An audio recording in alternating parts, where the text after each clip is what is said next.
Let's go straight to Blake Berman, joining us from Trump Tower in Manhattan, and Trump campaign manager Corey Lewandowski. Blake, it's yours. Hi there, Stuart. Yes, good morning to you. We are with Corey Lewandowski, campaign manager for Donald Trump. First off, thank you for having us here in Trump Tower. Please, welcome. Yeah, you don't get to come here all the time. We are inside your campaign office. You have been in the forefront of this campaign since June 16th when Donald Trump announced his candidacy. None more so, though, have you been in the forefront in the last day and in the last month. What's the level of relief relating to the Michelle Fields incident now that you've been cleared by the folks down in Florida? The level of relief for you, for the campaign, for Mr. Trump as well? Well, it's obviously a great relief to have it done. I'm glad the Palm Beach County District Attorney's Office decided not to move forward.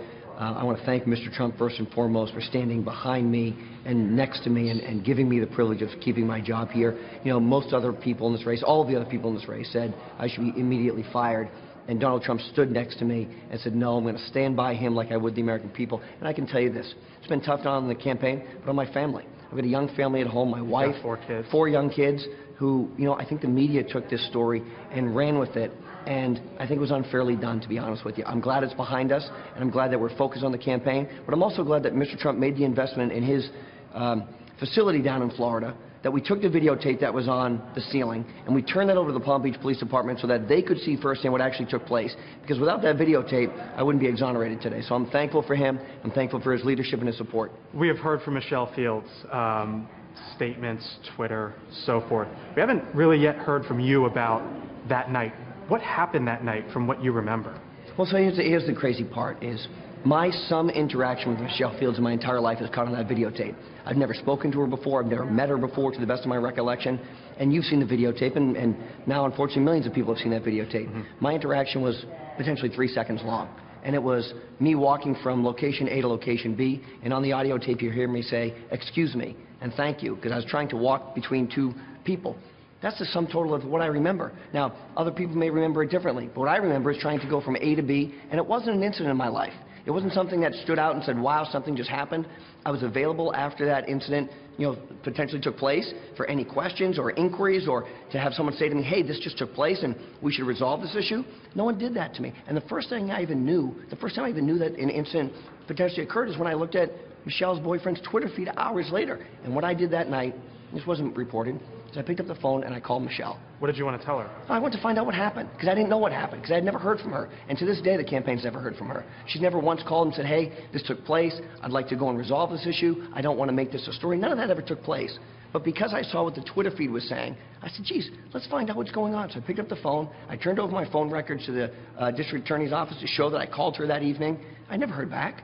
The campaign never heard back. And I think what we could have done, if she didn't want to become the story here, is have a private conversation, say, this is what I think occurred. Look, I don't remember the interaction.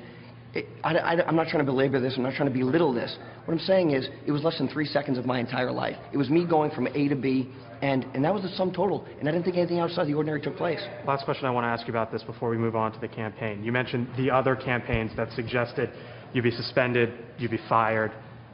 Do you want an apology from them now that you've been legally cleared from this? No, I don't want an apology, but I think it's important when you look at those campaigns and you look at the people who are heading those campaigns, whether it's Senator Cruz or Governor Kasich, you know what they're saying is, we're not going to give you the benefit of the doubt, right? We recommend that we fire you before due process, is what they said. And I think that's unfair, because what you have in Donald Trump is someone who's loyal to his people and loyal to this country. And what he will do every time is stand up for this country and put this country first, just like he did put me first. And I think that's the difference between a politician who's all talk, no action, and a person who stands by their convictions. And I'm very grateful for him. Let's talk about the campaign, since we are in your campaign headquarters at Stuart. Follow me here for a second. I want to show the folks this. For all the millions of dollars that go into a campaign, this is their delegate count right here on a sheet of paper. 755, needed 1237. How do you get from here to here, and do you think that happens before the convention? Well, this is what we spend tens of millions of dollars on right here. That's where the Trump money goes, right? All the Trump money goes to this right here. Right. No, what it is, look, it's very simple. In New York on Tuesday, we believe Donald Trump's going to have a great night. Public polls indicate he's up between 30 and 50 points. And while the selection process here in New York is a little bit convoluted, because you have to win all 27 congressional districts by more than 50% if you want all the delegates, and then you get a bonus of 14 people if you win the state over 50%. So the first step in our goal here to get 1237 is to do well in the home state of New York. We saw John Kasich do well in his home state of Ohio. We saw Ted Cruz do fairly well in his home state of Texas. It's now our turn. Is Duell get all 95? Look, I think that's a high bar to set. Don't forget, in Texas, Ted Cruz won about 42% of the total vote and took about 100 of 150 delegates. So he took about 2/3 of the delegates available in the state of Texas in his home turf, a state that knows him best. The people of New York know Donald Trump best. He's going to do very, very well here. And then we look at the 5 states after that. These are the states that know Donald Trump the best. What we know is Ted Cruz's best days are behind him. He's not going to do well here. Most likely, the reason for that is because he made a pejorative term about New York values. New York values are people who work hard, who rebuilt this city after the worst terrorist attack on our soil ever, and people remember that. And I think the difference is when you have someone like Donald Trump, who's done so much for the state of New York and so much for this city, people turn out in massive numbers to reward him for that loyalty. I've got 1 minute here, so I want to ask you, there's been this perception that the Cruz campaign has out-organized you, has out-strategized you, that people point to Colorado, people point to Louisiana.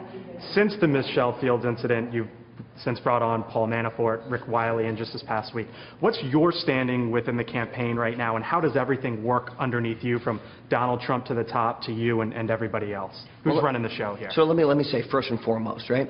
Ted Cruz is talking a story that's an inside the baseball story. The guy's won 9 states. He's won less states in this election than Rick Santorum did when he was running against Mitt Romney 4 years ago.